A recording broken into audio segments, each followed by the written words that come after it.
good evening. Nami, appointment karon. Yan na lang. Siya mag-ingon nga. Para kay Dr. Ayan. Ma'am, what's your name? Okay, ma'am. Kaning tagaan ka form, pakifill up na lang dahil after mag-ato mo sa room 301 para i-assist mo ni Nurse Zoe. Ano to? Wait lang. Zoe na lang. Ato alam mo kapturo. Sige na. Silang ko na. Yes? Sige na. Ikaw yung time. Ikaw mo nagpatsit na ako. Sabay lang mo tayo. Good evening, nurse. Good Ano evening. yung nagdaring hours ako ang follow-up sa Dr. Nuliento?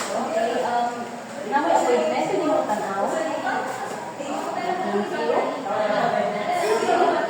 Check. Check na ka mo ka? Kapag ito. Sige na. Oh, sige, Micaela, is it all multiple vital signs, right, pwede lang sa iyo, okay, so kami yung lingkod. Okay. Lingkod sa tamang Okay. Ma'am, palihog start up sa kuan. Ako malingkod na videoan ako. Yoy, street boy. Excuse me. Ikaw na siya magana. Mabilis. Okay, perfect. Ma'am, please sit down. I'll take your vital signs.